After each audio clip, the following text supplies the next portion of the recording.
हाय, good morning. आज खूप दिवसांनी आम्ही सगळेजण बाहेर फिरायला निघालो होतो.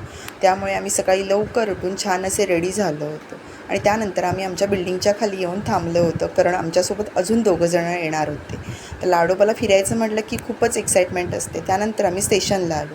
स्टेशनला आल्या आल्या आम्हाला लगेचच ट्रेन मिळाली. त्यानंतर आम्ही सगळेजण ट्रेनमध्ये चढलो आणि मग आता आमच्यासोबत आणखी दोघंजणं म्हणजे कोण, तर राहुल आणि प्रगती. आता यांच्यासोबत आमच्या खूप मजा मस्ती चालू होती. आता आमचं राहुल काकासोबत जरा जास्तच पटतं, त्यामुळे आम्ही त्याला सांभाळायला राहुल काकाकडेच दिलं होतं आणि त्यानंतर तासाभरातच आम्ही आमच्या लोकेशनला येऊन पोहोचलो.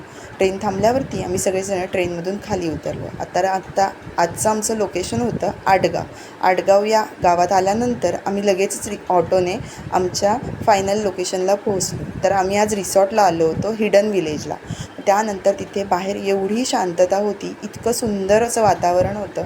त्यानंतर आम्ही सगळेजण आतमध्ये गेलो. आतमध्ये गेल्यानंतर माझ्या नवऱ्याची ही मज्जा मस्ती चालू होती आणि मग आत आल्यावरती इतकं छान असं वातावरण बघायला मिळालं. सगळीकडे इतकी शांतता होती आणि पक्ष्यांचे किलबिलाट. आता आम्ही पॅरोटला जरा जास्त जवळून ओळखतो, कारण आमच्या गावीसुद्धा पॅरोट आहे, त्यामुळे त्याच्यासोबत आमचं जरा छान असं जुळलं होतं.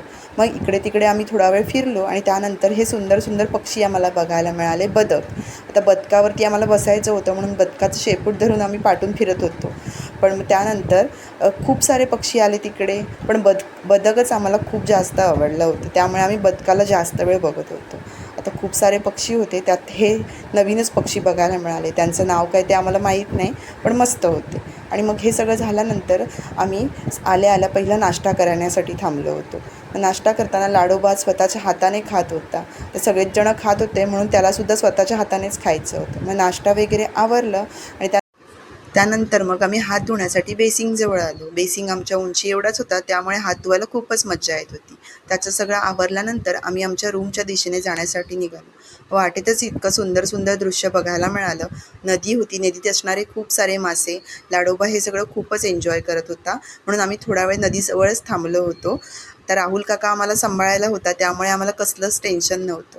आता खूपच दमलो होतो सकाळपासून प्रवास करून, म्हणून म्हटलं थोडा वेळ रूममध्ये जाऊन आराम करावा. आता आम्ही एक दिवस पूर्ण इथे थांबणार आहोत. चला भेटू नेक्स्ट ब्लॉगमध्ये. बाय.